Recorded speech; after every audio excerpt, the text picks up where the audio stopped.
strange substance found by a Southwest Arkansas man be part of a government test?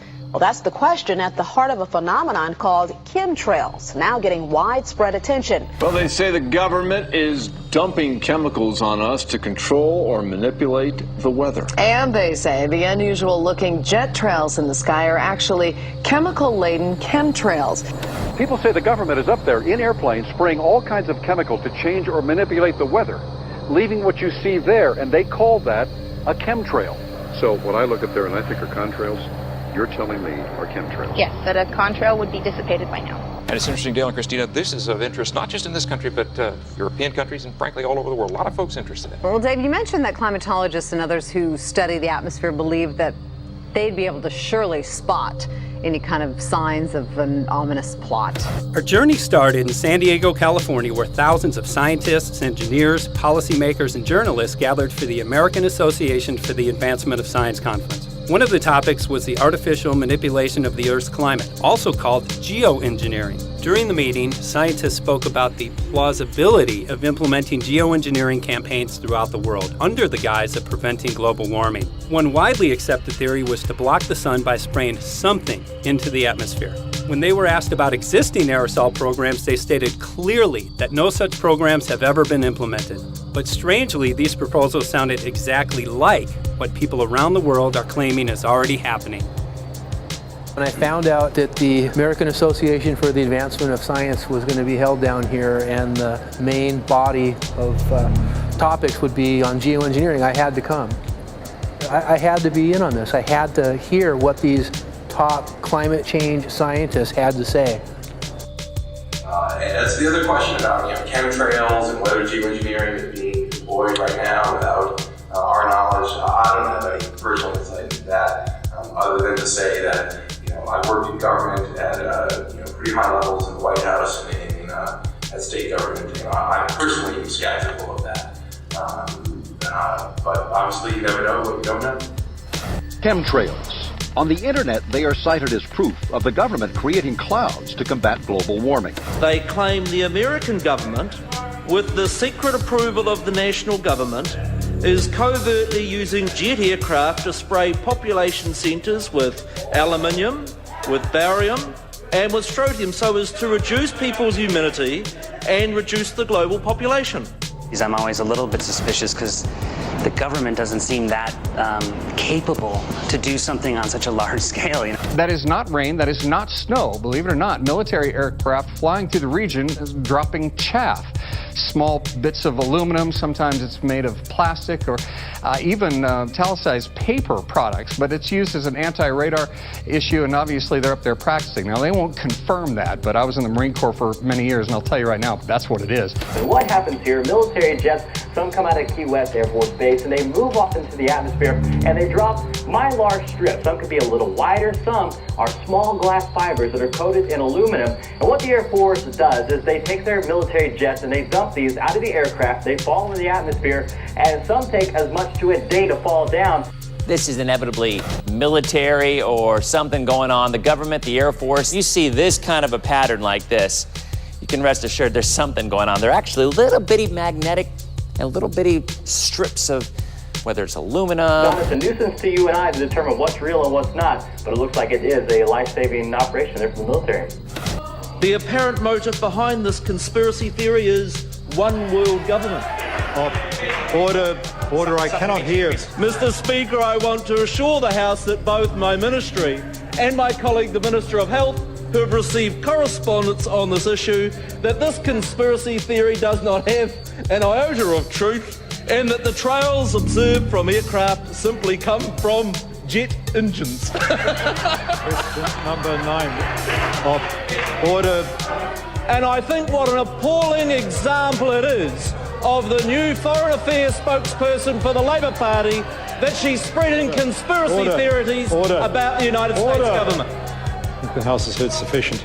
It is called geoengineering, fighting global warming by putting a chemical dust in the atmosphere and reflecting harmful radiation back into space. We take geoengineering to mean deliberate, large-scale intervention in the Earth system.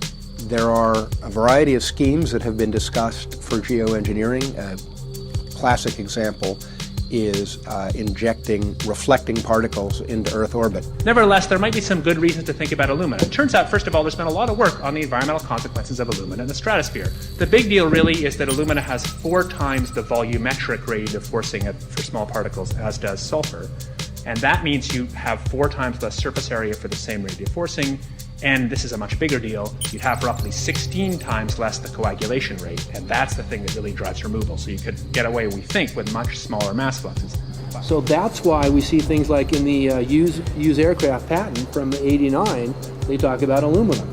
And that's why we're seeing in the surface water samples aluminum.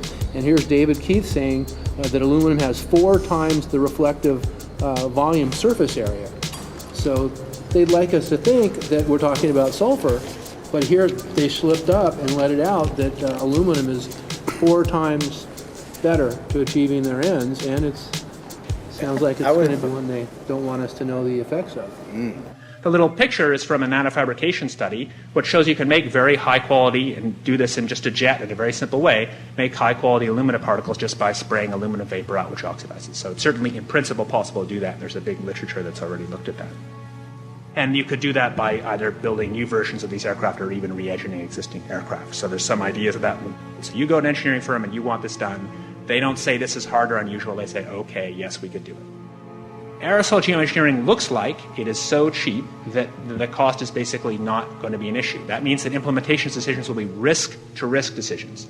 The risk of doing it against the risk of not doing it. And it makes the problem of how we govern it fundamentally harder and different and novel.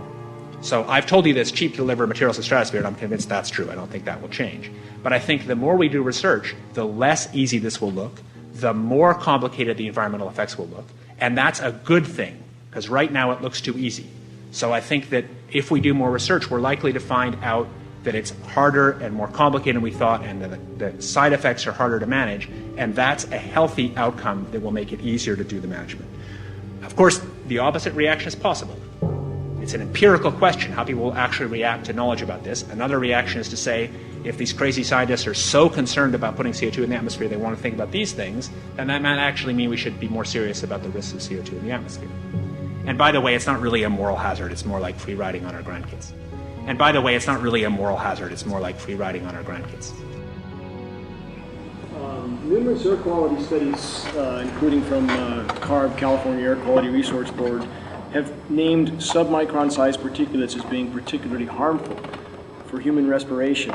Through all the discussions today, I have not heard any mention of this fallout, and has this been studied, and also the effects of a highly reactive metal like aluminum on toxifying soils and waters?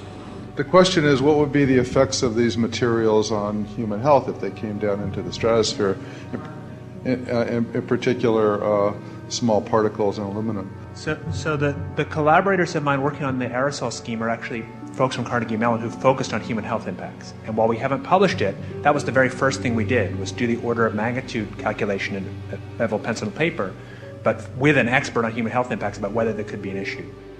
And for aluminum or other particles, there are a lot of toxicological things that need to get looked at seriously. But if you're just thinking about the sheer number of particles and the human health impact of small particles, the answer is, well, we haven't published it. That was the first thing we looked at with some of the leading experts who do epidemiological research on human health impacts, and it's not even close to being an issue. Clarify, so 10 megatons of aluminum dumped into the atmosphere would have no human health impact. So let me be more careful here. We're to separate out the toxicological. So the alumina, we've only begun to research and published nothing. The alumina, we've only begun to research and published nothing.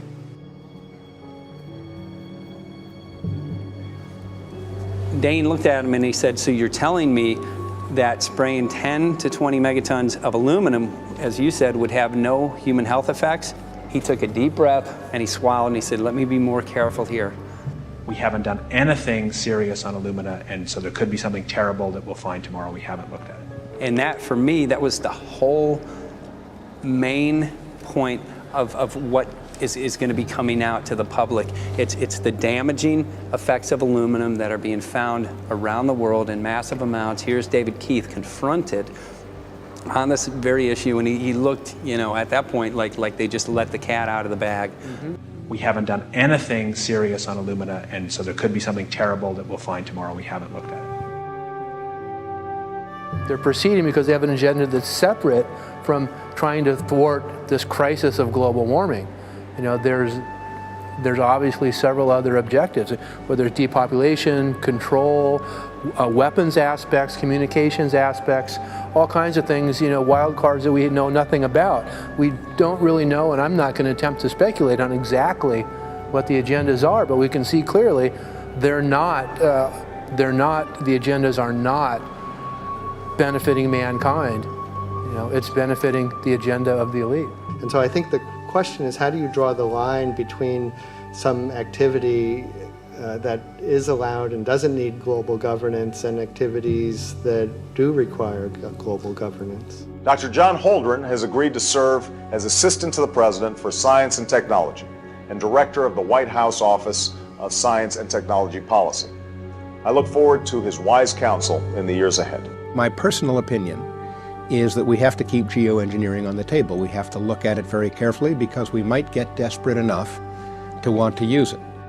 So what would we do if in year 2040 or 2060 there's a severe climate crisis, say widespread famines or Greenland sliding suddenly into the ocean? That the only plausible way in which we could start the Earth cooling this century is to directly intervene in the climate system, say by putting particles in the stratosphere. We do stuff in the stratosphere all the time, of course, and so it's not as though the stratosphere is absolutely pristine. But you don't want to have people going off and doing things that involve large radiative forcings or go on for extended periods, or for that matter, provide lots of reactive surfaces that could result in significant ozone destruction. You know, maybe I'm putting a particle into the atmosphere because I'm trying to make money, or maybe I'm putting a particle into the atmosphere because I'm engaging in scientific research and trying to understand cloud physics, or maybe I'm putting this particle into the atmosphere because I'm trying to make it rain locally to seed a cloud and get more snow on our ski slopes. And this obviously raises all kinds of questions. It's hugely risky. It will likely negatively impact some people, but we might find ourselves in a situation where those risks seem worth taking. One of the things that really shocked me was in one of the breakouts, they had the benefits of these programs and then the risks. Now the benefits, the one thing that was stated was the just cooling the planet. You know, some of the risks were ozone depletion, droughts in Africa and Asia. I got to tell you, I came away from this experience after listening to these scientists for 4 days of symposiums, really concerned, because it's clear now that they are justifying, rationalizing, and looking to legitimize some really, really horrible impacts, further impacts on our environment.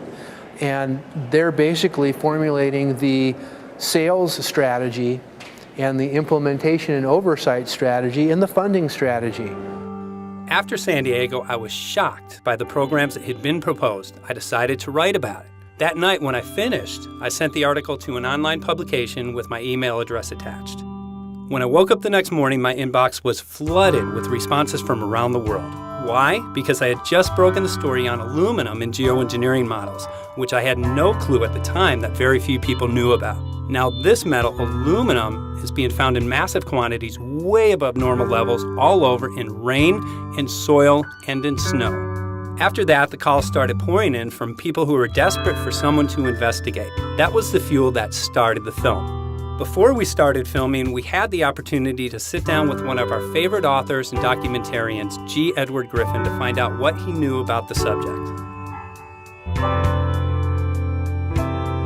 I'd like to talk for a minute about an issue that's getting more and more attention. That's the issue which scientifically is called stratospheric aerosol geoengineering, also called the chemtrail issue. I'm very aware of the chemtrail versus contrail controversy.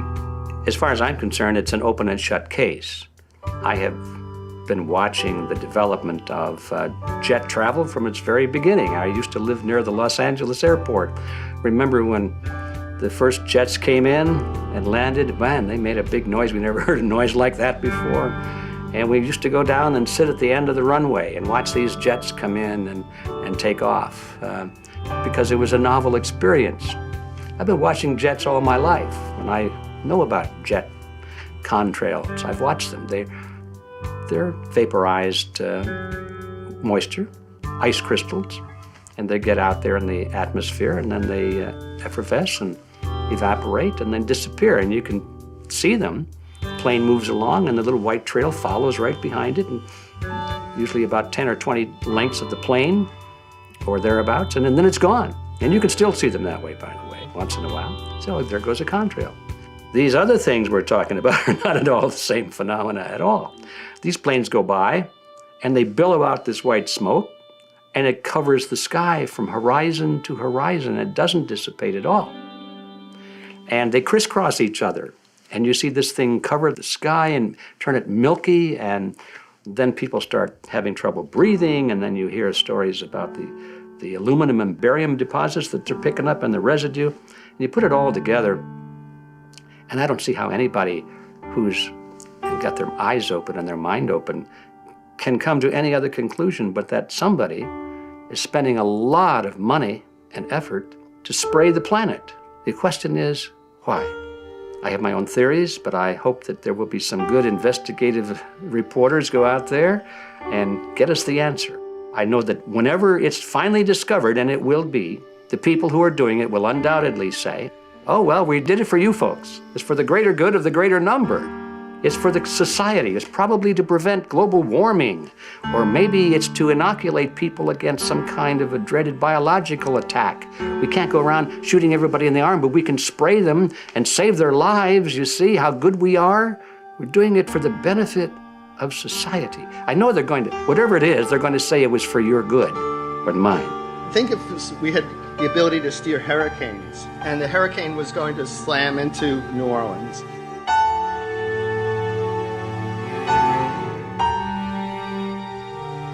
And let's say you could steer it so it would hit Mississippi instead, where for 100, that means I would be willing to more or less kill 18 Mississippians to save 1,800 New Orleanians. And if you do that knowingly, are you murdering those 100 people? And there's all kinds of equity issues there. Now, also, we might be wrong about our steering, and if we didn't do the research right, maybe our steering would intensify Katrina and even kill more people in New Orleans. And so this question of how do you develop the confidence to know that your intervention will reduce overall damage, and then how do you deal with the understanding that you might be damaging some people who wouldn't have been damaged before while saving people overall? The spraying appears to be mostly in NATO countries. I've seen it here in the United States, I've seen it in England, I've seen it in Scotland, I've seen it in Canada, and I've had reports from people who live in France. There's a grouping, there's a political grouping here of some sort. It's international in scope. It's not just an American phenomenon, it's international. And anybody that wants to investigate that, I think, has to take that fact into consideration. They're going to find a political grouping and a political motive here.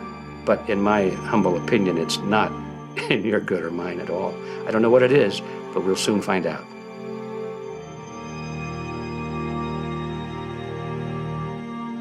I'm sure that if you follow the old advice, which is follow the money, you'll come to the answer sooner or later. Soon we realized that we all shared the same need to get this information out there, to share with the public, to let people know what is being done. Ed felt so passionately about the issue, he offered to help us. Well, the main thing now, since it looks like the budget is going to be met, is to get it done well. We don't come off the tree knowing any answers at all. Yeah, we're not scientists. We're just asking questions, exactly. And we've got to be very skeptical about the answers. That's it's totally accurate, totally honest. Why can't people see this? They're not hearing it. They don't know. The facts are not being presented to them. We're very lucky, you know that? Look at this opportunity that's been dumped on us. I know. Opportunity. This is going to... Yes. Yes. This is going to be a battle, I know that. Challenge and a battle, but I mean, why are we here if it's not for that? We're going to go to a short break with DJ Foxy. Can't go to get hold of Morrow, so it's going to be you for the moment. I'll call him again. So. Sounds good. I saw the sky crisscross with chemtrails, and I can't remember if it was in LA or if I was on the road, but I had looked up one day and I thought, look at that. That's not the flight path, man.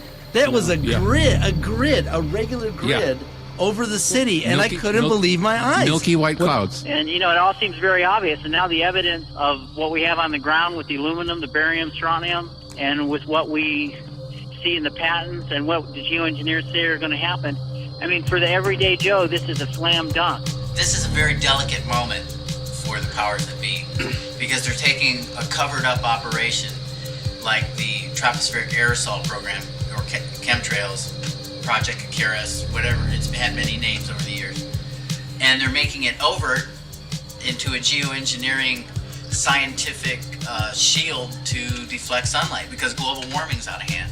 So at this very moment, the belly of the beast is right above us with no armor.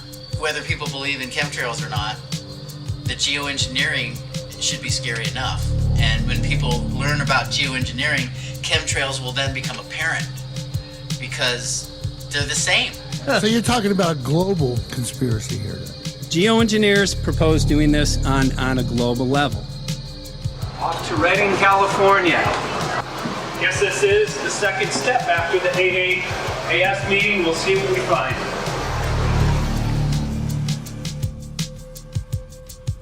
Right here in Northern California at Dana Wigginton's house. He owns over 2,000 acres overlooking Lake Shasta. He told me about some of the challenges that they're having up here. Let's go and talk to Dane. We'll see, you know, what's going on his property. We'll see what he's going through and also what action he's taking based on the test results that he has.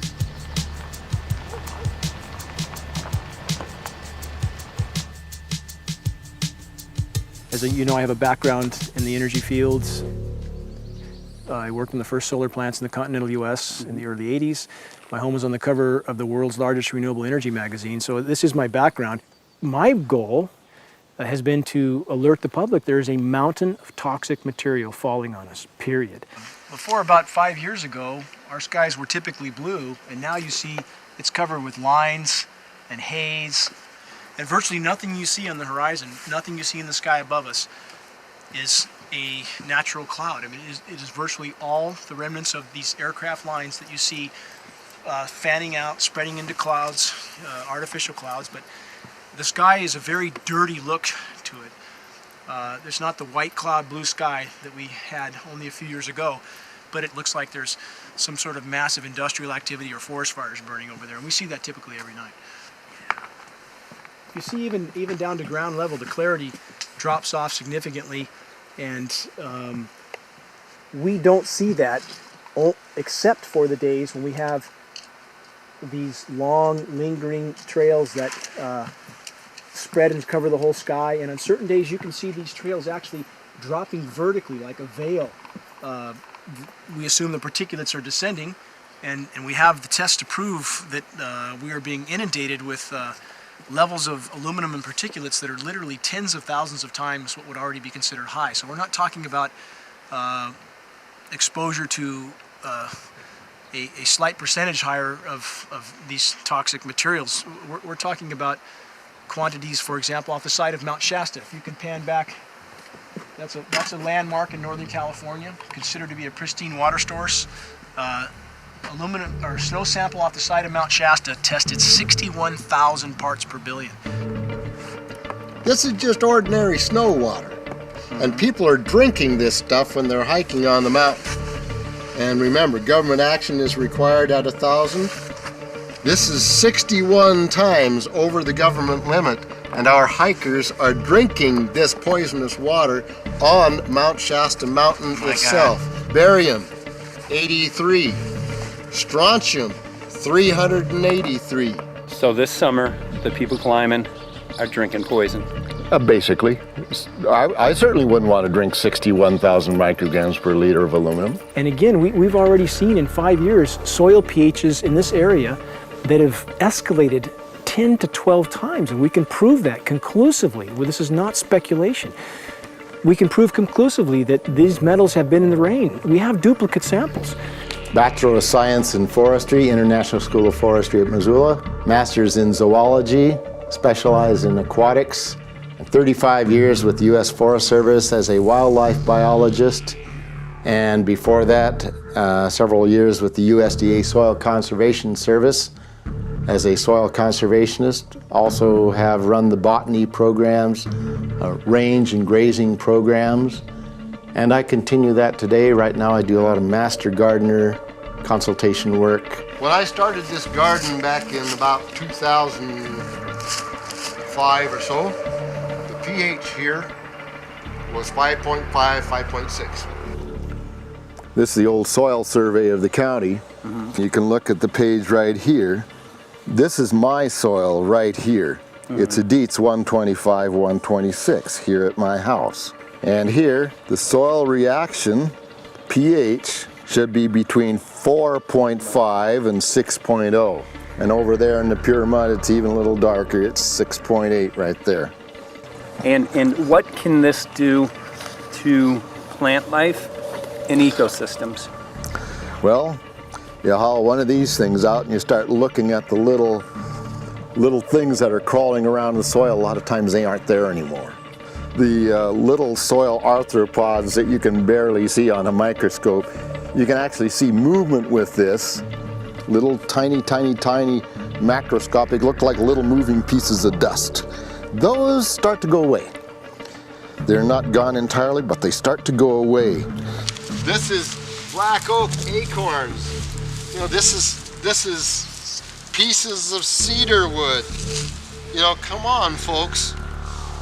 This should be very acid, and I'm getting 10 times higher than expected. There's something really wrong here. But you can see all those reports, lots of them. Have over 20 reports here. Well, at least 20. I'd say it'd be closer to 30. All revealing dangerous amounts of aluminum and barium. You know, the science is there that something funny is happening. And the naysayers say, well, so what? Isn't neutral good? Well, no, neutral's not good. Neutral is not good. If your soil is supposed to be 5.6, it should stay 5.6 if you want the forest to be healthy. And if you want to grow a good garden, you have to keep your pH around 6.0, 6.5. I think that we just need to wake up and just look at what's happening, because we can't just ignore it, because it's going to get worse and worse if we just keep ignoring it and pushing it away like, oh, that's nothing. There was mason jars, and they were brand new, sterilized, and that's what we catch the rain in. And then there was a HEPA filter that we tested the air with. Okay, so you caught rain and then you basically filtered air. What did you find? Aluminum and barium. Here's another test that's revealing 375,000 parts per million aluminum, barium at 3,090, and strontium at 345. Yeah, that's from a lined pond. With EPDM fish safe pond liner. There is no chemicals, manufacturing materials at all in that pond liner that's available to the aquatic life. It's designed for that purpose. The well that feeds this pond has been tested and retested. ND, no detectable aluminum, 0. The only other place this pond can receive water is rainfall. We are located on a filtered, forested hilltop, miles and miles and miles away from any industry, highway, and so forth. After several heavy spray days, there was a film that we received formed on the surface of the water, and we tested that crust, and it was aluminum and barium. That after a year and a half's accumulation had 375,000 parts per billion of aluminum in it. It's literally toxic. We can say conclusively that what we see in the sky matches expressly what's outlined in numerous patents, and the materials on the ground match those patents. This material was not there 5 years ago. It is a recent phenomena in the quantities it's in. It has escalated in some cases 50,000% in 5 years in the case of aluminum. From our original baseline reading of 7 parts per billion, which was already high, it has escalated up to 50,000% in 5 years. And we've seen profound changes in that time. Dr. Leonard Time, PhD in chemistry, I cross-checked with him And he says the oxides of aluminum, barium, and strontium will drive your pH into the close to from an acid soil like this up into the neutral. There's no question about it. And that's exactly what you see happening. Wow.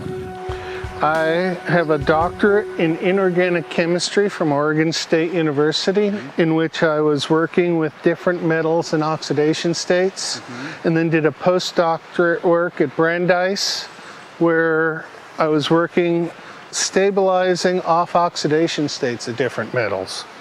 The goal is to sort of figure out how everything fits in the dynamic equilibrium of life.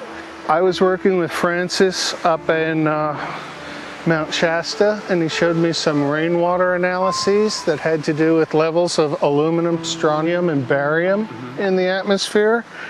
So I feel the major toxin in these chemtrails is the aluminum.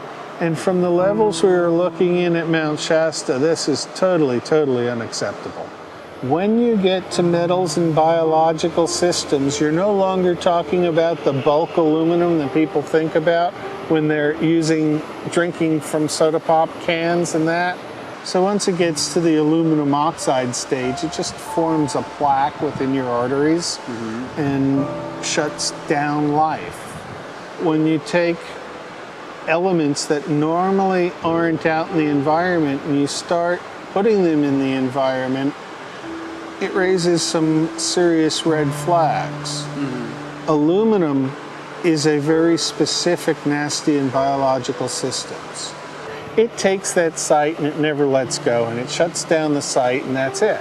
And so as you accumulate aluminum over time, it causes major neurological damage because it ends up as aluminum oxide that's essentially stuck in place and can't be flushed out by normal systems. At the core of everyone's condition, there's always some level of toxins. And aluminum is known to have cancer-causing effects. The half-life is decades. I think that we should be working on taking more of these toxins out of our environment instead of adding more toxins in. It's very concerning that if we add more toxins to our environment, that will be increasing the rates and risks of cancers. Even one patient is not worth it. So sad that they would consider putting aluminum in our environment to affect something when they could be causing so much more damage. Wherever the material is coming from, it is there. The amount of metal falling on us cannot be disputed. Absolutely, this is not speculation. The amount of metal in the last 4 years, as I said, have increased to a degree of thousands of times, and California Air Quality Resources Board has studied the aerosols from China. These metals are not amongst them. Mike, the reason I've chosen to focus so primarily on this issue is I feel all other issues are secondary.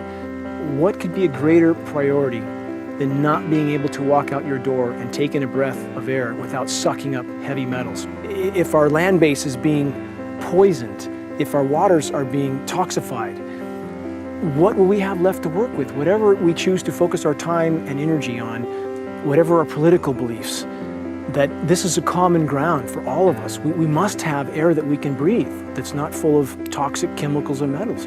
We must have water that's not completely laden with whatever is being emitted from these aircraft. And if people stopped to consider that the atmosphere is as thin as a layer of paint on a basketball, it is an extremely thin layer that allows life to exist on this planet, to simply treat it as a physics lab and experiment with it until it is broken beyond repair is folly of unbelievable proportion. And if people understood that this sort of experimentation not only is going on, but has been going on for a very, very long time. Going back 50 years, there's been countless climate manipulation, weather modification programs that the vast majority of the public is completely unaware of. And if they think that this is not true, that certainly that somehow they would have known if it was occurring, I would ask them to look at things like Agent Orange and the things that governments do because they can, because there's no one to stop them, because they have these huge military machines that want to control everything. And in fact, the government's own document, perhaps you may have seen, it's available to any online, is called Owning the Weather, an expressed goal of our government, and not just our government. He told the Associated Press that the American government has created weather tampering techniques so that the New World Order will be able to starve millions of Americans and to control the rest. There is weather control techniques. Number one, the entire patents on the equipment. Number two, Senator Claiborne Pell's complete statement and story of his own that not only does it exist, but that we even utilize it as far back as the Vietnam War. Well, Murph, we're going to do what we can. Let's see what we can do. You got the scientists behind you. The scientists are with you, so at least this scientist is with you. I may not have $1 million budget, but I've got enough to show that something's dreadfully wrong. You got it. All right. So Arizona will be this Monday, the 21st. Senator Johnson up in Show Low. So we're going to be in the car a long time.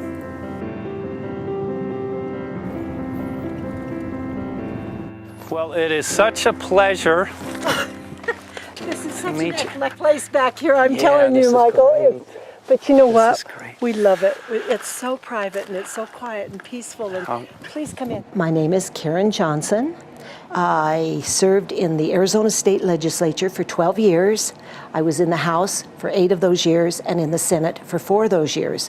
When you see a plane fly overhead, there's a trail that leaves the end of that plane, and it goes from one horizon all the way to the other as the plane flies across, and it begins to filter out and cover more and more of the sky in kind of ripples. It widens out and fills the whole sky. I mean, how could anybody think that that was the case? And then to live and to be underneath that and know that whatever is in that is falling down upon you and upon your animals and upon the earth. And I mean, it's frightening to me.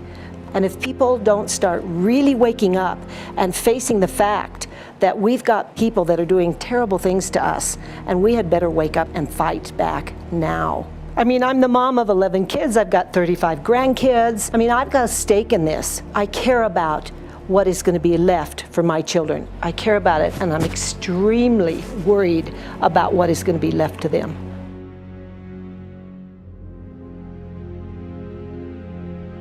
Aluminum is toxic, and we know that it's accumulative.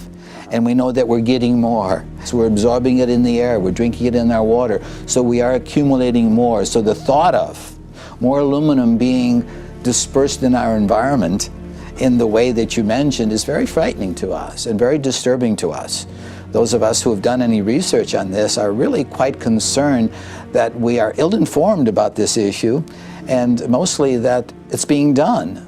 Aluminum is toxic. We know that it is. We can debate as to the amount of toxicity that is going to be disturbing the body, but as far as really accepting the fact that it's accumulative, it's synergistic, then we have to conclude that it's not a good idea to put it in our atmosphere, especially when we know we're getting increased amounts, and especially since we know that the scientific communities around the world are pointing a finger at the heavy metal toxicities, at the toxicities that we're absorbing in the day-to-day food that we eat and the air that we breathe. The concern is off the charts about why is this happening?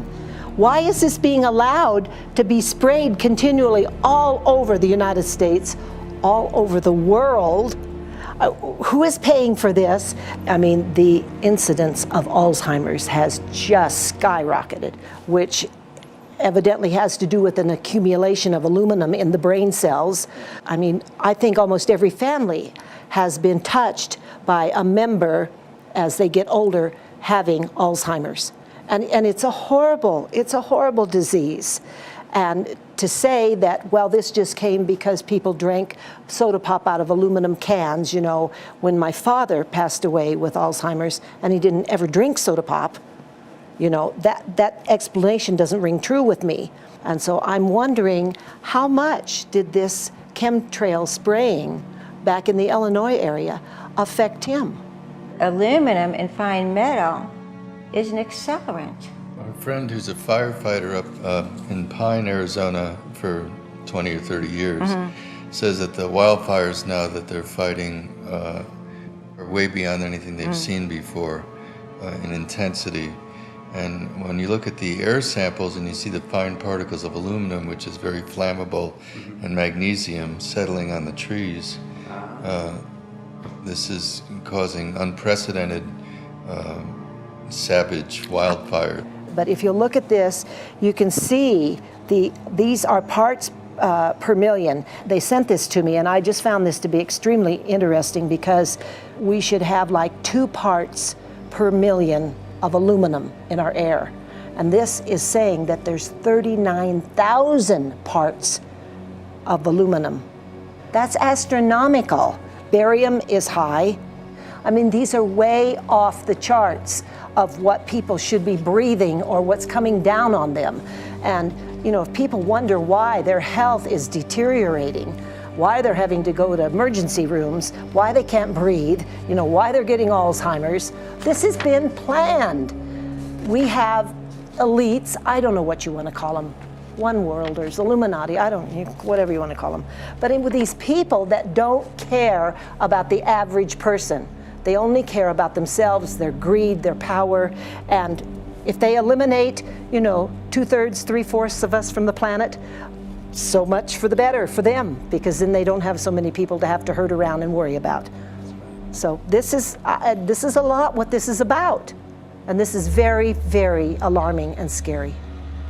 I mean, where is this stuff coming from, and why? Why is this kind of stuff being put out there? You know, I've heard different explanations about, oh, we need to cool the planet, all this and that. But if people are up there trying to cool the planet, why do they need all this kind of stuff in it? The explanations just never have really rang very true. And as I'm setting up the equipment, she looked at me, she said, all these trees here are dying. And I said, what? She says, all these trees in here are dying. So I thought, well, I'm going to test for aluminum, because that's one of the key things in the programs that we're talking about, and titanium. And I took some of this bark sample and tested it, and it came back positive with aluminum and titanium. Then I started traveling around California, noticing the same thing. In Lake Tahoe, there was a lot of the same type of bark, all through Sacramento area and Davis. Just about everywhere I went, I was noticing this silver white bark. What I think is happening is these chemicals are getting down and destroying the roots. And then as they come up, they're going out into the bark. Those 2 right there are the ones that are just, it just hurts so bad to see these 2, because look how old and big they are. We probably lost 40 trees right here on our 10 acres. Every week, every other weekend, we'd see another tree that was beginning to die. And I mean, it's just so sad, we'd just cry. And to think that that might have something to do with it, along with their other explanations, would really, really frost me. Every time you lose a tree, you know, it's not good, it's just sad. And there's another one over here in this little group of trees here. Don't you feel better when you stand up and fight than if you crawl down in a little hole and go to sleep? You know, I mean, my gosh, people, your families are out there, children are out there, your grandchildren. I mean, you've got to do something to help.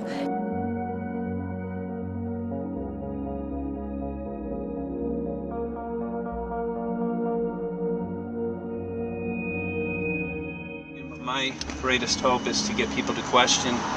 And hey, if they don't wake up while we're there, I'm hoping to plant some seeds. We're going to the most beautiful place on the planet, Hawaii, to see what's going on, collect some data.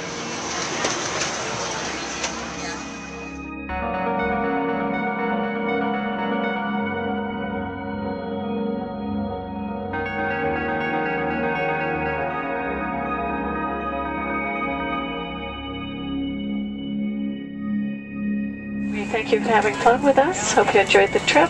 Have a great vacation and welcome home if you're lucky enough to live here. Thank you.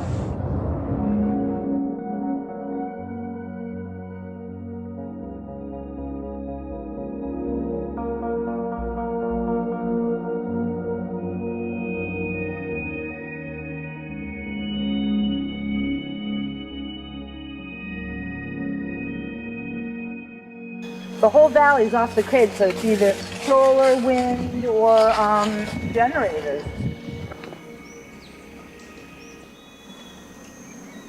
Look at this, man. Yeah, their mind can't even conceive of a dream of this. Right. Yeah, right. Even coming here, and one would never think, you know, in paradise that it's getting destroyed. And they're doing it island style. They do it off the island, right? They do it off the island, so they don't, you know, you don't see the chemtrail airplane. The theory is that they're spraying the ocean, offshore, and It's coming in on the... and it's coming in. Now these are coming from the west. They're also spraying on both sides today. A lot of this stuff is actually chemtrails coming this direction. There's material that's blocking. We should be able to see to the horizon, you know, where the Earth curves, because we're high enough and we have the ocean, right? So we should be able to see. We should be able to see the Big Island. It's only 30 miles away. And you can see it's not a blue sky behind it. That's the key. It's all, you know, has that kind of weird looking blue, like silver blue, I call it. And this is a nice day. You know, there's no more blue sky. The night we're gonna look at the stars at night, and it's like, you'll see, you can count them. There's so few stars at night now. There should be hundreds of thousands of stars, and I can count the stars. There's like one here and one planet here. It's like, you might see, some nights you'll see 100, some nights you'll see 10. This is what concerns me, this kind of stuff right here. It's just soft. Okay. This just comes right off, this bark. That's not natural. For I've seen hundreds of thousands of coconuts, and I've never seen it falling apart like that. Look at this, you guys. I've never seen anything like this. I used to trim trees all the time on the Big Island. I've never seen anything like that. That's why I'm concerned. Not an easy task that you have here on the island. I could see the skepticism because it is so far beyond anybody's reality. It's amazing. It's just amazing to try to look through somebody else's eyes. Like my eyes, I can see this, so it's like night and day. And other people, it's just the illusion is just so deep. What do you think would happen if everybody awakened to what was going on and what the plans were of geoengineers? I think they'd have a revolution in Hawaii. If people really understood what was going on. What's your concern for, I know that you love the land here. What's your concern about the chemtrails? Well, that we won't be able to live here and grow our own food. And that our health is going to be compromised. You think it already has been? Yes. And the thing is that they're doing it every day here, every day. So it's hammering, micro doses every day. And then, of course, it's getting in the environment, and of course, it's weakening the plants. And it takes a couple years for this to actually weaken the plant. So we are asking for GMO taro. We're asking for GMO papaya because we can't grow our natural seeds.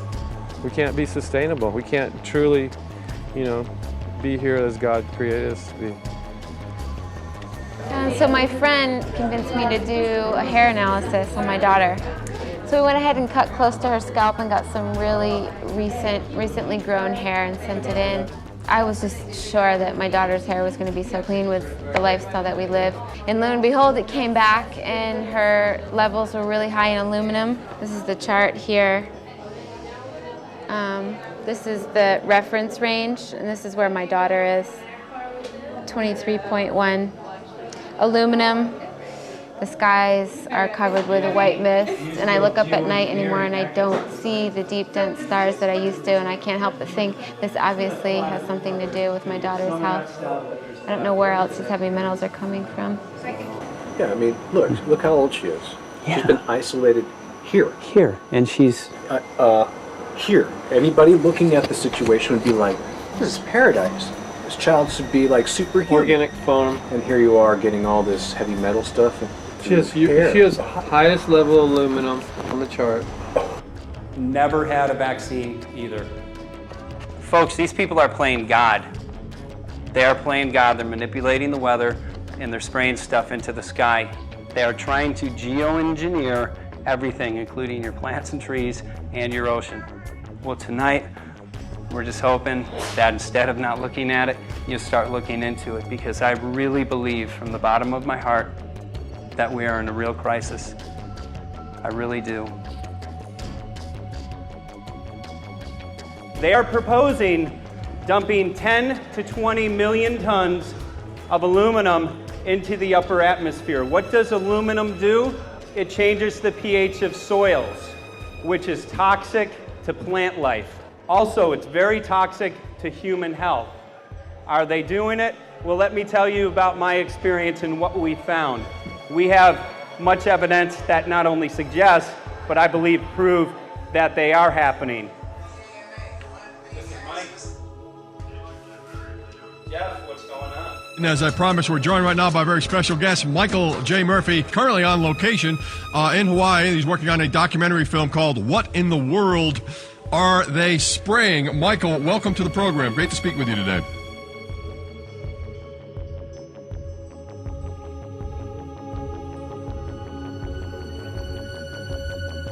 I had a friend who recently, he's always looking at things from a different perspective. He's a bit of a conspiracy theorist, you know, and he says that whenever the president comes to LA, there's no spraying that week. Could you have a better place for an interview? I mean, look.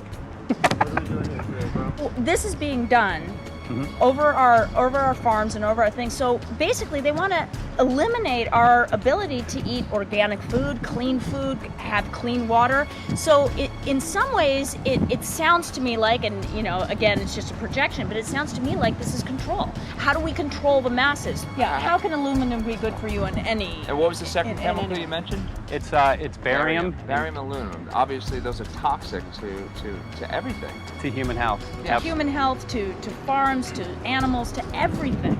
61,000 parts per billion. And there should be a government alert at 1,000? At 1,000, people are drinking this. People that climb the mountain, they're drinking that snow. It's poison. Oh my God, that's so disgusting. So that's 60,000 times above regulation. Exactly. 60,000 times above regulation. And I've talked to friends and they're like, well, that's just ice. That's just condensation.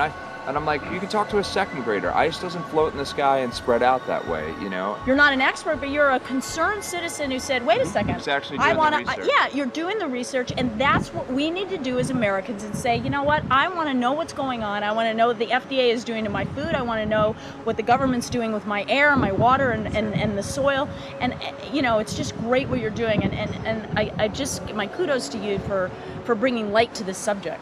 Put all of the theories aside, just what geoengineers are proposing and what's being found is scary enough. So we can just address that. And I encourage more people to just step up and ask questions and do what he's doing. So thank you, Michael, very, very much. Aerosol spraying aluminum affects everywhere, and we have a beautiful tropical climate which I believe might be in jeopardy. So we wanted to not only come and bring the message of what people were finding around the world, but encourage people to test for the aluminum, strontium, barium. Essentially, I think it was an effective trip. I saw a lot of people here in Hawaii, in Maui, awake and not only curious, but willing to look into this deeper, and that's my only hope. This is one of the boldest moves, I think, from Ed Griffin yet. This is the taboo topic that nobody's supposed to talk about, and that is aerosol spraying. Now, we've got tons of documented proof of errant aerosol spraying. It just blows my mind that the whole essence of humanity has always been to look up into the sky and ask why. Though there are no limitations, there is endless space, an endless universe. Now, in the 21st century, we're not allowed to do that. Anyone who looks up and sees the giant grids and the X's in the sky that weren't part of our existence until just a decade or two ago is somehow called a kook. And the people that are the best and biggest proponents for the revolution and for liberty, they don't want you to talk about it because you could discredit them. It seems to be an industry that's being built up to milk the taxpayers by undergoing some kind of a giant global spraying program to make all kinds of money on the project. And they don't seem to care really what effect it has. They're not trying to experiment to see if humans can survive it or anything like that. They just want to get this stuff up. And then we discover, as we're going further down the line, that there are companies generating genetically modified organisms, seeds, modified seed crops they're being engineered to resist the aluminum in the soil. And a lot of crops won't grow in that. And so now, after they've messed up the soil, all the farmers were going to have to go back and buy seeds that have been genetically engineered to resist the aluminum that have been put into the soil. And all of a sudden, mankind is completely dependent upon these companies like Monsanto and other giant agricultural firms. You can't even grow natural seeds anymore. And we're looking at that. It's a shocking thing. I hope we don't find that that's true. But all the arrows right now are pointing in that direction. We get into cost-benefit analysis here because there's also HAARP could be involved in this. Geoengineering, as you guys mentioned, which is documented heavily in Dennis Kucinich's bill, that is the Space Preservation Act, which, by the way, I don't think got through Congress. And then Kay Bailout, as we call her here, Kay Bailey Hutchinson, also put together some legislation in order to qualify geoengineering, which, again, is supposed to save us all from global warming. But it is cost-benefit analysis because they can benefit on so many different levels. Ed, that's how they do everything, isn't it? That's right. And, there's an old adage, if you just follow the dollar, follow the buck, you get to the source of the problem. And it looks to me like there's a tremendously profitable industry being built up right now around this concept of geoengineering or weather modification or reducing global warming and all of these other things that can be sold fairly easily to an unsuspecting public.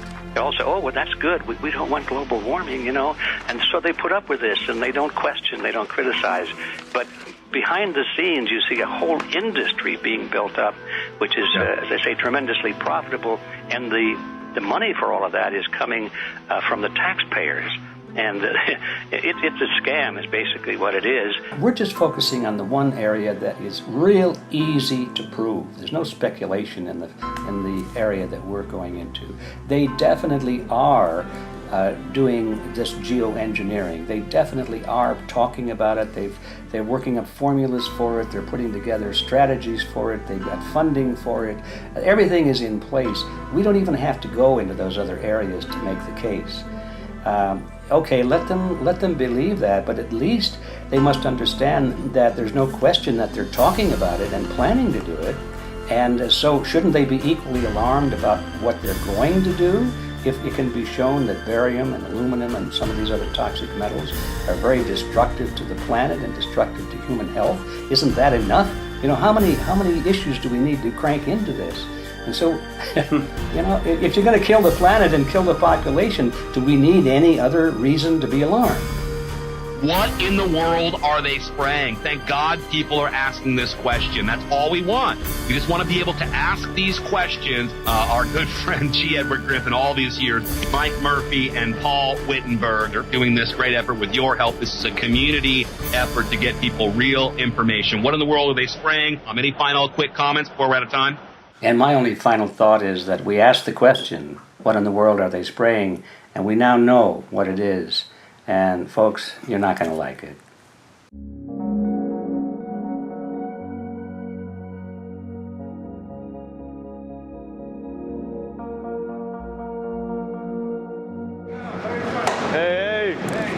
I'm Peter Vreken. I'm from Belgium. I'm 54 years old. I can't believe it myself. I'm a very happy and grateful person. We are doing the job the police or the Justice Department or the Environmental Department should have been doing. And it's really essential that it's going to be a grassroots revolution. I think so. God is on our side because we are not fighting against, but for. Yes, we're fighting for. I was in the council for about 25 years and also a period as the mayor. So from that moment on, 10 years ago, everything started to change. I start to get a picture of what is really going on. And it became crystal clear to me that we, humankind, have been manipulated and dominated and exploited for centuries. And this chemtrail phenomenon made me angry because I was so helpless. You can decide what food you're going to eat, whether you're going to smoke, what water you're going to drink, what kind of life you're going to lead, but not with this phenomenon. Then you are just a victim. It's only a game. And there have to be good guys, and there have to be bad guys. And luckily, we are in the position to be able to play the role of the good guy who has the chance and the opportunity to overcome. 3 days that we shared with them, my heart just dropped because it was such a beautiful way to live and such a peaceful way to live. I left thinking, what's this going to be like in 10 years? Is everything going to be killed off on their property? And if it is, how are they going to get their food source? Are they going to have to take a class, you know, and get certified by company XYZ? And what are the requirements for that? And that really is the end of freedom. I'm concerned about that. I definitely, I really am. Yeah. I learned to say everything is now as it has to be now. And everything is going to be okay. It's going to be all right. It's going to be okay. Yeah. Yes. I have this deep feeling that in the end we will prevail because we have the right on our side. The cosmos is helping us. And I have this strong feeling that we are being supported by entities and by forces we can't even imagine.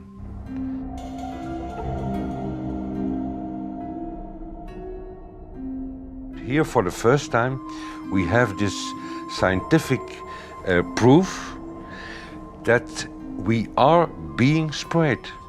We are being spread, and it's incredible and it's hard to believe, but we are being spread. I think at this moment to stop is not an option. Once you know it and once you have a tool like this and an opportunity like this, that the issue of chemtrails or persistent jet contrails or whatever name you use for it, that this phenomenon is recognized as being real, publicly debated on. In the context of geoengineering, I think it's high noon to bring this to the public. This is what the sky is supposed to look like. These are old paintings. We forgot this, I'm afraid. In the years that I have been a medical research journalist, I have looked at many things, and I found the same three issues in whatever I'm looking at. And that is that we are being dumbed down, we are being made sicker, and we are being made infertile. Citizens gathered from around the world in Belgium for the first International Chemtrail Symposium. The event attracted leading professionals, politicians, and activists who discussed the health, environmental, and social implications of these programs. Today it's only going to be about facts, documents, figures, patents, licenses, everything that brings us to the truth. We have no other weapon against this vast complex than exposing and bringing their dark works in the light of the truth.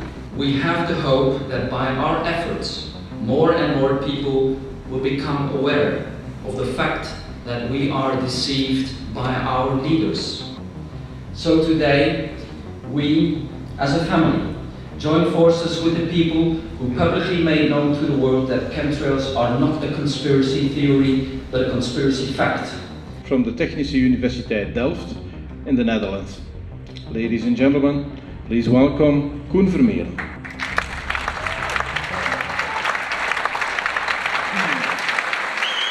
Well, I'm Koen Vermeeren. I'm a university professor of Delft University of Technology. Usually people are with their heads to the ground in their own two-dimensional space and they don't look up. But if you do, you see more and more spaces like this. And it worried me too. I have no explanations to our students about these phenomena. And then I studied it myself and I found out that I couldn't give them the answers they wanted, because I think that the phenomenon is not natural. It's not natural what is happening, and the explanations that are given to us are not enough for me.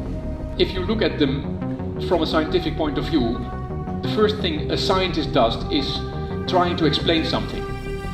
Because I'm smart and my students are not as smart yet, so I have to give them answers to questions.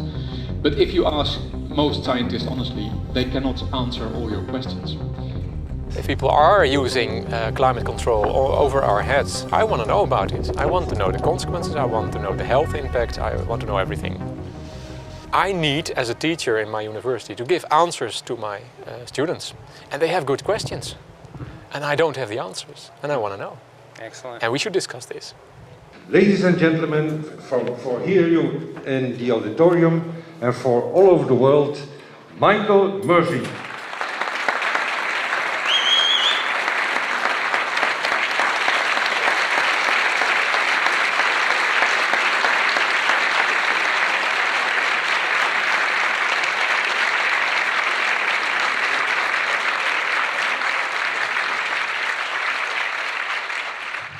Well, thank you very much. It's definitely an honor to be here in Belgium. The people who are in power control everything. They control the markets, they control us. Now they're even controlling the weather. And they can use that for warfare applications. The one thing that they cannot control is what God had originally made, and that's natural organic seeds. This is called the Hegelian dialect. It's called problem, reaction, solution. The problem here is massive amounts of aluminum, things starting to die. The solution is Company X that says, hey man, you're not getting yields on your crop. Everything's dying. But I got the solution, I got a seed that will grow in this environment. The only problem is now you have to start buying from me. We're a little concerned that maybe part of this agenda could be to kill off anything that's natural and organic and re-engineer it with aluminum-resistant GMO seeds. Many may know we just got back from a week of filming in Hawaii, and it was an incredible trip. A big concern for the people there is they're beginning to see softening of the coconut trees. But their concern is that these programs may again be part of a broader agenda to destroy anything that's natural and organic, so that the corporate redesigned GMO foods might be the only source of food for people. I didn't anticipate so many people, young and old, who are interested in this phenomenon and are concerned about it. And I especially liked the address that the young girl gave today. Only 17 and already making an address to the audience. That is, well, incredible. My name is Sofia Xenidis. I am 17 years old. It is quite scary to know that the air we breathe is not what it's supposed to be. That the food we eat and the water we drink contain traces of those substances which are sprayed out over all of us, as though we were being poisoned like insects. The feeling that this is causing me are feelings of deep anger and rage. I don't want to be poisoned. I don't want to be infected with cancer. And I'm just so angry that this global poisoning can be going on such a massive scale, and not enough is being done to stop this crime. A clear answer to one question. Are we being sprayed? Have we been sprayed? And is it their intention to spray again and again? What are we going to do about it? How are we going to deal with it? How are we going to stop it? I know the answer. There is only one person who can stop it. And you know him. You are. You are the person, the one you have been waiting for. We are magnificent, beautiful, godlike, divine human beings. Ladies and gentlemen, sisters and brothers, in this auditorium and in the whole world, thank you so very much for being present with us. And for now, please enjoy this anthem.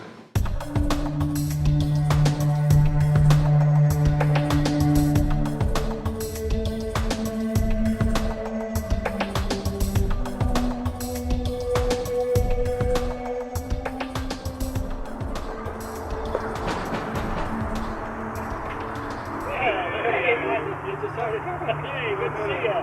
Hey, right on time. Come on in. So, anyway, I'm glad that the weather's been good for you fellas so far. Just think if we were doing this in the wintertime, you might, if you're going to Washington, D.C., you might run into snow. Thank God we're not. That's right. You know, it's interesting because of the different weather modification programs. There's something like, I think, right around 32 in the continental U.S. alone going on. So the theory is that geoengineering is in part weather modification. You know, Mike, that's a very good point. There are so many subsets connected with this issue of geoengineering. People are writing to us all the time with information about the connection to global warming, the connection to weather modification. Some people think there's a connection with Morgellons disease. Others think it's kind of a means of transmitting electromagnetic impulses from the HAARP antenna system up in Alaska and Siberia. Boy, it gets your head spinning. And each area, I think, is worthy of investigation, but we have so little time. I think it's wise for us to stay focused on just the aerospraying and the toxic effect of these chemicals and the destruction of the planet and the damage to human health. What more do you need than that to convince people that we have to put a stop to it? So to stay focused, I think, is our mission on this one.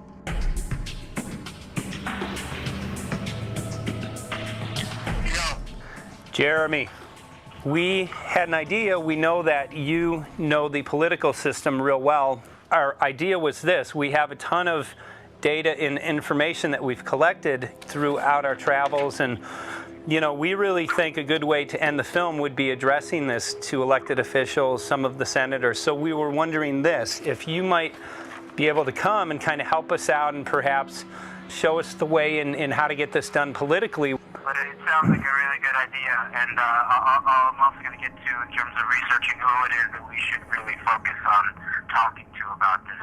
At the very least, if we could make it impossible for them to claim that they don't know at this point, we can strip away their plausible deniability that they haven't heard of the data that points to geoengineering stratospheric aerosol operation already going on. At the very least, it should be very interesting to go to District of Criminality and put some people on alert.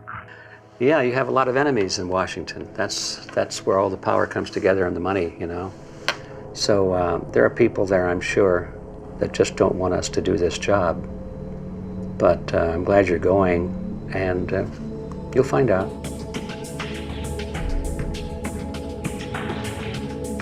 We took the data to Washington, D.C. There we presented our elected officials with the following letter.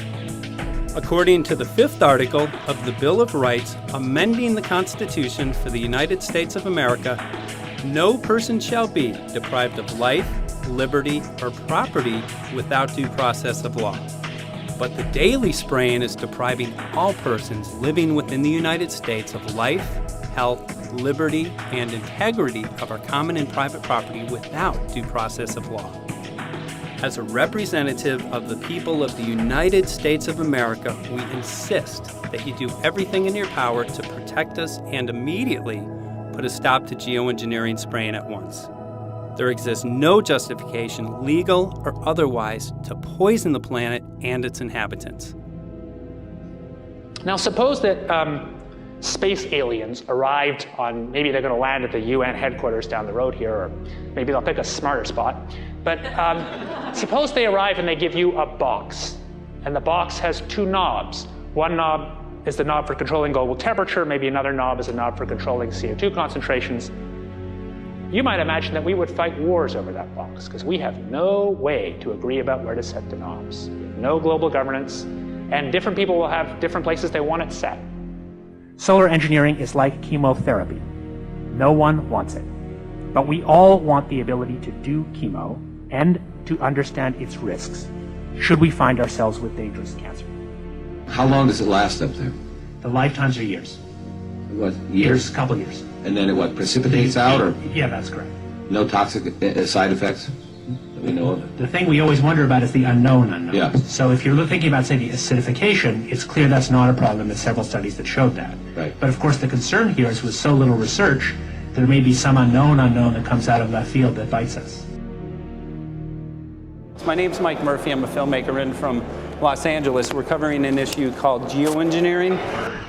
Okay, thanks guys. Senator, quick question about the issue of geoengineering. I'm afraid I don't know what you're talking about. And wondering if you were supportive of geoengineers' proposals of spraying 10 to 20 million tons of aluminum into the atmosphere. I should really get a briefing paper on it before I give an opinion. Oh, not a problem. Are you aware of the issue? Not completely. At all? Okay. Do you have a letter from constituents, and people have concerns? Yeah, We're making a documentary about the I don't know, you guys have credentials to be here? Yes, we do. We pass through security as well. Endowed by our creator. I think so. Please don't touch me. Please don't touch my property. You're lying. No, why? What did we lie? What did we lie about, sir? No, we're not. What are we lying about? Lying about what? That was a little unusual, huh? I haven't heard that, no. You're not aware of it? And it appears that these programs have already been deployed.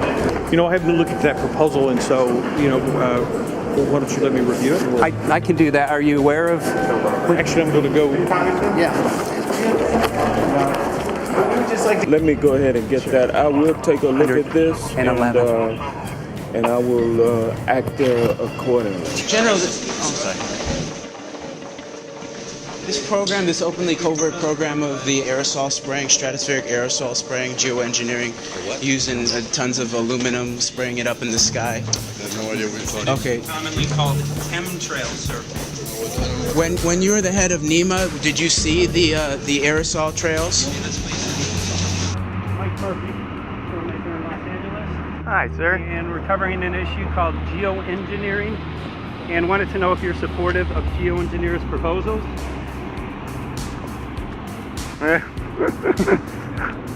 Congressman? Hey, Congressman. I'm wondering if you're supportive of geoengineers' proposals, which is dumping 10 to 20 million tons of aluminum into the atmosphere. I'm familiar with that. Pardon? I'm familiar with this.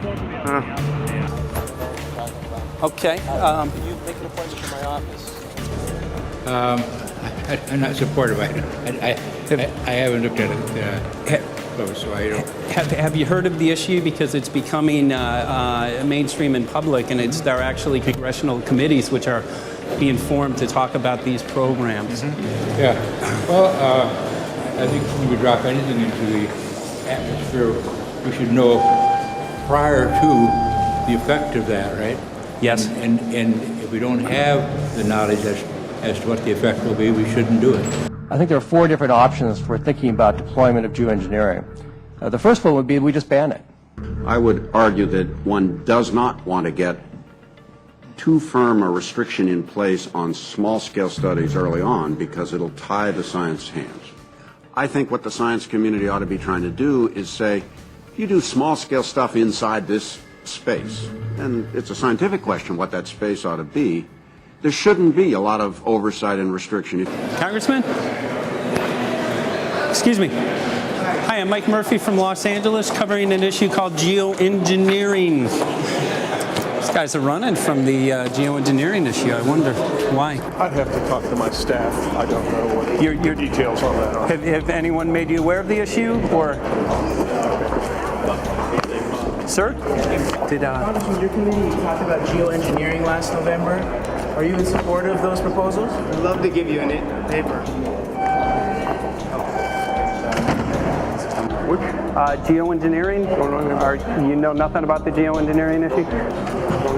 like this. Never heard of it. They call it geoengineering, but yeah, I never heard of it. It's nothing I've ever heard anything about. I mean, when we looked up in the air today outside of DC, we saw this stuff going on. Quickly, have you heard of geoengineering? No. The proposal is to shoot 10 million tons of metals into the air. This committee, Science and Technology, covered it for the first time. No. No, I've never heard of it. So we were very concerned. How you doing? I'm fine. How are you? So what? We spoke with Congresswoman Watson's office, and her press secretary, Ms. White, was familiar with Representative Kucinich's Space Preservation Act, which mentioned chemtrails and the weaponization of the atmosphere in space, and then it was pressured to be taken off the bill.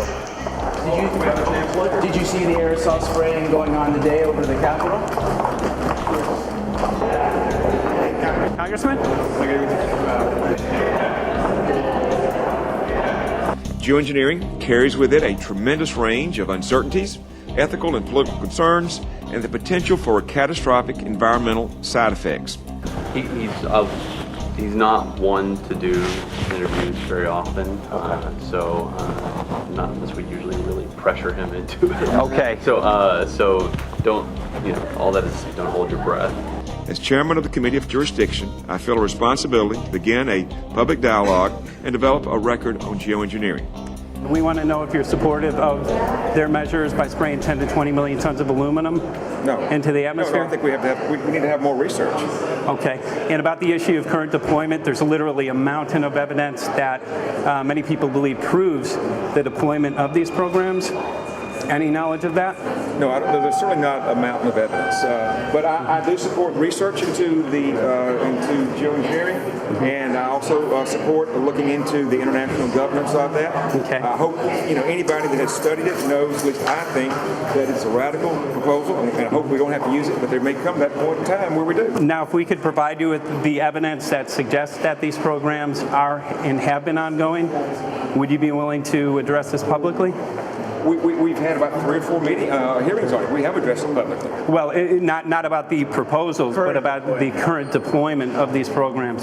Citizens. I don't support the current deployment. I think we need to have more research, and they have consequences that go beyond one nation, and so I think that there needs to be governance to that. Governance is not simply an issue of deployment, but governance before deployment in terms particularly of large-scale scientific fieldwork. I concede that on this subject and in general, it's not popular to talk about global rules. And when these people started talking about the need for UN Security Council oversight, a supranational environmental security enforcement with a strong mandate by the UN, it really was clear that they're looking for a global power behind the manipulation of the environment.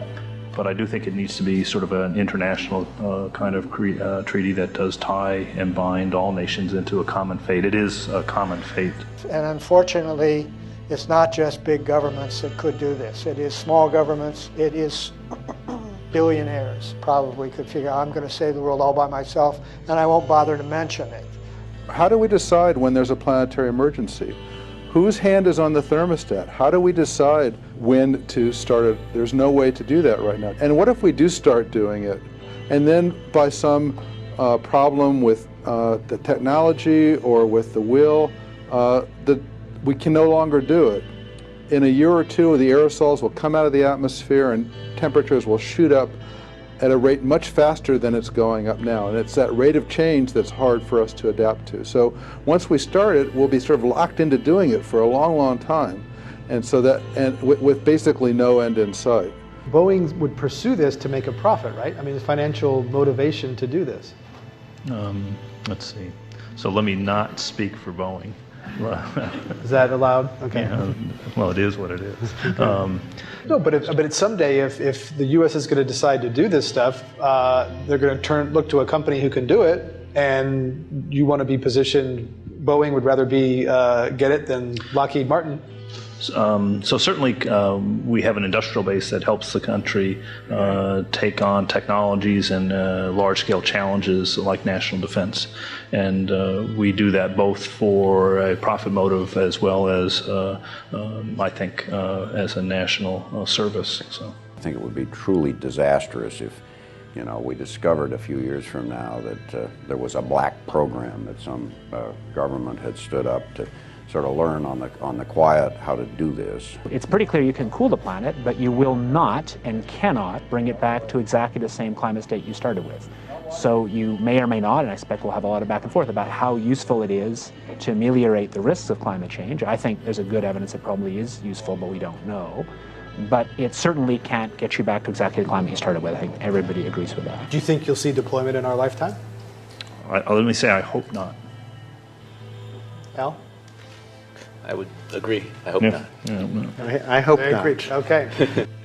I see this as something like an evacuation plan. That you build big dikes. Maybe that's the emissions reduction to try to keep the flood from wiping you out. But that if that flood should come, that you'd like a plan for what to do in the event of that catastrophe. So I see these options more as a catastrophic response option and not as a way to reduce risk of everyday climate change. You would advocate mitigating consumption of beef as a means of accomplishing your objective?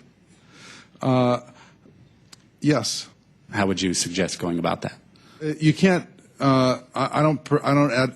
I mean, it's your job to decide what to tax and what not to tax. Obviously, if you wanted people to behave differently, you give them incentives and disincentives for behavior. But I'm sure that's the answer you wanted to hear, Mr. Smith. If only my time had not expired. Thank you, Mr. Chairman.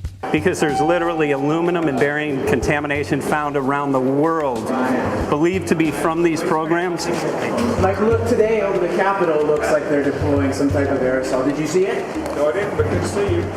In a James Bond scenario, some rogue rich guy puts some airplanes in the air and sees the clouds. What is to prevent that? Okay, are you aware of the issue? You do it through the... Are you in support of those proposals? What is your take? I don't know anything about it, but I have to get more information. I've got a chair here again. Okay, we'll give you a letter on this. Yeah, this is a letter from constituents. Okay, great. Thank you. Excellent. And many people believe that these programs have already been deployed because mass contamination has been found. Geoengineering programs, stratospheric. Got it. Yeah. You just brought it up. Okay. Spraying from airplanes. Okay. So what is happening, people from around the world are finding contamination. Let me take care of this and I'll talk to you when I come back. I'll be back. He's here. Thank you very much. We see that even though we might make the average temperature of the planet about right, the rainfall patterns change some from today. And some places become warmer and some places become cooler. So there are going to be winners and losers in this geoengineering activity if we were to do it. But nevertheless, as David has said, there are reasons why we might consider doing it. Many people are deeply concerned about it because of the toxicity of aluminum, and it has been addressed to Congress in various committees. Would you take a look at a letter from some of your constituents addressing the concerns? Excuse me if I go. Okay. Can I give you a letter from constituents? Are you aware of their proposals of dumping? Gotcha. Thanks. Well, I'm not familiar with it, so I don't know what they're doing. Okay. Well, geoengineers are proposing just that, dumping aluminum and barium into the atmosphere.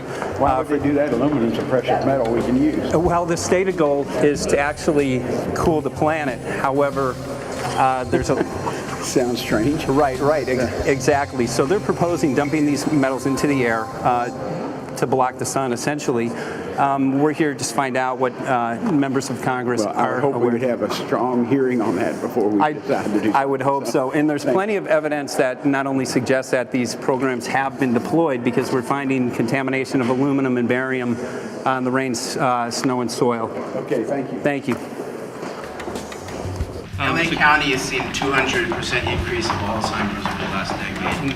Tons of ground and water samples showing high levels of aluminum all around our state. Why don't you give me all the information you have? I have some very good people I will assign it to. And if you get it to Mr. Lavelle, we will He's get got it my to card the and right... send me an email and Yeah. go take a look at it. We'll be in touch. We are Okay. investigating this, and there's literally a mountain of evidence that suggests that these Okay, programs are move that going on. mountain over to us. You Let got us it. take a look at it. And look up, Thank keep looking you. up into the sky, and you'll see some of it. Oh, okay. You will. You All can see right. the aerosols being sprayed out of airplanes quite a bit. Okay. So thank you. Yeah, the future of humanity is definitely dependent on it. So we're counting on people like yourself to take some proactive steps. So thank you very much, guys. You're very welcome. Appreciate Thank it. you. Thank you. Right.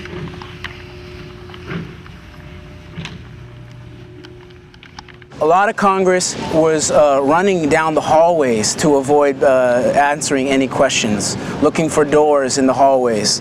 So apparently the war is against all of us, and we're all in a hostage crisis. People who took an oath to uphold and defend the Constitution are not only know this is happening, are participating in this. And all of us have a duty to stand up and speak out about it. Why is the water being contaminated? Why is the soil being contaminated? Why are aluminum-related diseases going up? And it's affecting all of us, and thus we all have the duty to stand up and speak out and get educated and stop this. For our own sake, for our children's sake, it is a crucial moment in history right now. As human beings, we need to decide whether to live on our knees while being sprayed and poisoned every day, while being under a continual threat, or whether we are going to stand up and live as free human beings and seek truth, justice, peace, and freedom for all of God's children.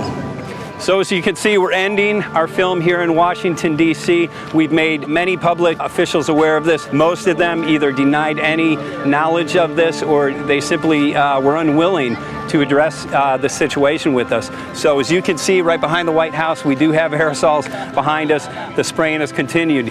What is the solution? Is the solution here in Washington, D.C.? Clearly, this is one of the solutions, but the solution is not only here, the solution is within you.